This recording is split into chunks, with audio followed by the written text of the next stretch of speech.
Oh, hey.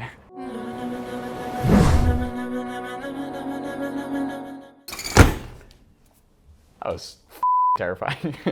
How's it going, everybody, and welcome to another exciting episode. As Dean is showing you guys some stuff today. So today we're going to be looking at my run and gun setup for video.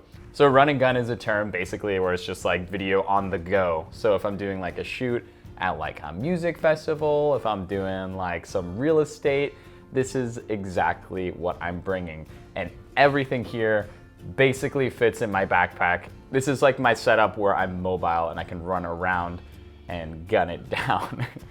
Run and gun. So let's take a look at my camera. I have the Canon 1DX Mark II. I prefer to shoot on Canon. I like the colors a lot better. I like the skin tones. It's just, I was raised on Canon, so I tend to lean towards Canon. I am looking into getting a Pocket Cinema by Blackmagic pretty soon, but for now, Canon 1DX is the only camera that I have right now. I got this camera because I shoot video and photo, and it's like kind of the powerhouse of the two combined, where it's like you get like the highest quality photos you can imagine, and then also you get 4K 60 footage, you get 1080p footage in 120 with the Canon colors. You can't beat that, dude. You can't beat that. But it does lack in certain areas, and Canon did that on purpose, so you would have to buy their Cinema series instead of just having this one that could do it all, which I don't know if they're gonna give C-Log to the 1DX Mark III when that comes out, but we'll see. So my primary lens is the Canon 24-70 f2.8 variable zoom lens. That's what I'm shooting on right now currently. I just love this lens. It's so clear. The zoom is so handy, where you can get 24 on a full frame sensor is still considered wide, so you have a wide angle up to 70, and then you can get in tight and it still looks crispy. It's so expensive for a reason. It's just such a great lens, and I highly recommend getting a 24-70. If not the 2.8, then the f4, which is at about half the price. So I really only like to carry around two lenses, and I know a lot of videographers can vouch for this, especially when you're run and gunning. It's because you don't really want to be switching out your lenses so much. So I have the 24-70, and then I have the Loa 12mm f2.8 prime wide angle, zero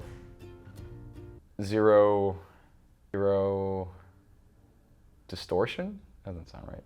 Zero, what the fuck is this? Zero distortion. And then I have the Loa 12mm f2.8 0D ultra wide angle prime lens. So it's a wide angle lens, but it's zero distortion, so you're not gonna get the warps, and all the lines are gonna be straight, which is like huge for me because I don't like using wide angle lenses that much, because I don't like the way that it distorts lines or distorts kind of your environment that you're around. So I went ahead and I picked this up, and this basically lives on my gimbal. If I'm shooting on my gimbal, I have this lens on because it's smaller, it's lighter, and then you can get, when I'm shooting in 4K 60, the 1DX has a 1.35 times crop factor. So the 12mm becomes 16mm. So you get the 16mm, it doesn't look too wide, it doesn't look too jarring. It's perfect, honestly. So I have a 12mm and then a 24-70, so I can cover a pretty good amount of focal length. And then if I'm shooting in 4K and I want to shoot something further, I can punch it in if I'm exporting in 1080p. Run and gun stuff, not important. You guys aren't interested. You guys just want to look at my gear. So then my gimbal right here, this is the Ronin-s. I had the Ronin-M before. I have a whole video reviewing this. I think it's an awesome piece of equipment, and I think that you should definitely pick up one. It's my favorite gimbal I've ever used in my entire life. Yeah, go watch the other video if you want to learn more. Great gimbal, 10 out of 10. Price just dropped, go get one. So for microphones, I don't use these. I have these. I had like the, what is this, like a Rode Go mic, and it uses phantom power, so I was just like, oh, that's probably why it sounds or it's like cutting out. So I got the Pro mic that's battery powered, so when it like rely on phantom power through the camera, it has its own batteries. It'll sound better, I won't up the audio, but oh boy, was I wrong. This thing, dude, these microphones suck. Do not get these microphones. I mean, they might be good if you're like vlogging or something, but I don't do that, and it just picks up so much noise all around, and the audio quality it's just not good. I can't get it right. It just doesn't sound good. So I use the Rode lavalier microphones. So I especially use these on run and gun scenarios because if I'm interviewing somebody and I don't want audio picked up and I can't bring in like a boom stand and have a directional microphone and I want to carry a bunch of equipment, these just fit right in my backpack and they're super small, super convenient, and have great audio quality. You gotta keep your camera clean. You gotta keep it clean. You gotta keep it clean. Definitely recommend getting a cleaning kit for your camera. You got a little duster guy. I like this thing a lot. Really gets the dust and sand out of your lens and out of your camera. Super helpful.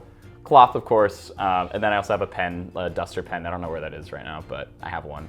Cleaning kit, essential. Definitely get yourself a cleaning kit. And then we have the drone. I use the Mavic Pro. I know it's not the best drone. It's really not. Like, the quality, it's decent. I mean, I'm not stoked on it. Like, it looks good, and I have a drone, and it fits in my backpack, and it's like literally this small, and then it can be turned into like this tiny little boy.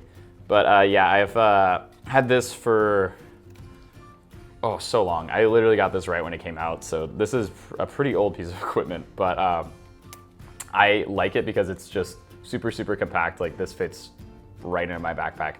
Everything that I've showed you fits right into my backpack. But portability, run and gun, Mavic Pro, super essential. Decent drone, decent.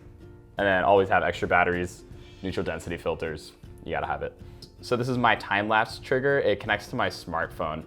This is what I use to take all of my time lapses with. It's the Pulse by Alpine Labs. I actually made a video about this because I also got this right when it came out in like 2017. So that's like deep into my YouTube channel. I was just like, yo guys, this is a product review. But no, it's still good. I still literally use this all the time when I go out shooting. So this thing just goes right on the hot shoe of my camera, plug it right in, connect to my smartphone, and then have all these options through their app to do my time lapse. Super easy, they make it real intuitive. Love this thing, fits right in my backpack. It's super tiny, awesome, killing it, killing it. So what I'm looking at right now is the 1DX, got the 24-70, and then I have a small HD 5-inch monitor. This is the newest addition to the family. I just got this a month or two ago. So this basically sits on my hot shoe if I'm recording a interview so I can look at the footage better, or if I'm going handheld, I just throw it on the hot shoe, and then I can plug in my Rode mic.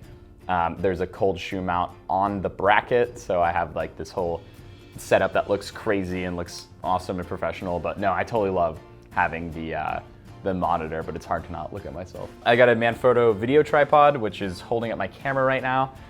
This thing gets super tall. It's got a really nice fluid drag to the head. So that means I can get like smoother pans and smoother tilts, and then also feel secure because I know that it's like a very sturdy piece of equipment and I don't have to worry about my camera falling over. This was about $300. It's on the cheaper end for Manfrotto tripods.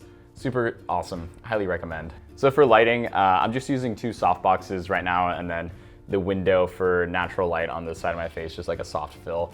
And then I have these 2 light wands that are RGB that are colored, so that's how I'll get a lot more colors. Those cost me about $80 each. These softboxes are super cheap. I paid like $50 for them. So yeah, these are on the cheaper end, but I am investing in getting an Aperture 120D pretty soon. So this is my entire run and gun setup. If I'm like, hey, I'm coming to you to film, I'll be there at this time. This is what I have in my backpack, tripod in my right hand. I'm coming to get you. Why is this violent? I'm all about portability and portobello mushrooms. I'm all about portability, so this is like, I've kind of modeled my gear setup on like, what can I fit into one backpack? Thank you guys so much for watching. If you enjoyed this video, please leave a like, please subscribe, hit the notification bell, leave a comment, leave a like. You guys know what to do. Thank you guys so much for watching. See you guys in the next one. Keep killing it.